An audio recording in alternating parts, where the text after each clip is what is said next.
याद करिए, पहचान का संकट 14 के पहले क्यों देश के पास था? इसलिए था क्योंकि पहले की सरकारें विरासत पर नहीं, भारत की विरासत को कोसते थे। वे कहते थे राम और कृष्ण तो मिथक हैं।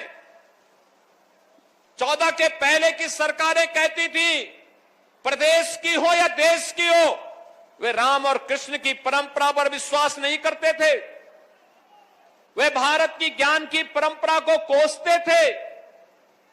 वे भारत को भारत बने रहने के लिए नहीं, बल्कि भारत की परंपरा को हर प्रकार से अपमानित करना ही अपना जन्मसिद्ध अधिकार समझ लिए थे।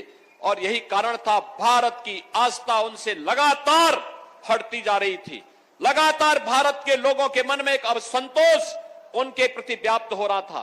लेकिन 14 के बाद बदले हुए परिवेश में भारत माता के एक महान सपूत के हाथों में भारत की सत्ता आती है और मोदी जी ने विरासत और विकास का बेहतर समन्वय के माध्यम से जब भारत को आगे बढ़ाना प्रारंभ किया, आज अयोध्या में राम मंदिर का निर्माण भी होता है।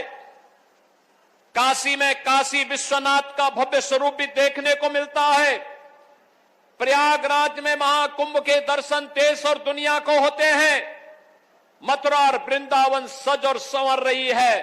हर मठ और मंदिर में एक नई भोर सबको दिखाई दे रही है, एक नए उज्जवल भविष्य की ओर, आशा भरी निगाहों की ओर विरासत की परंपरा हम सबको पूरे देश के अंदर नजर आ रही है। बहनों और भाइयों, अपनी उसी विरासत को आगे बढ़ाने के क्रम में भारत की ज्ञान की इस परंपरा के बारे में अगर जाना है तो हमें वेदों को देखना होगा। उपनिषद ज्ञान के अथाह भंडार है। दुनिया अभी तक जहां पहुंच नहीं पाई है, विज्ञान जहां पहुंच नहीं पाया है, वहां पर उपनिषद उनका मार्गदर्शन कर सकते हैं। कभी हम उसका अवलोकन तो करें।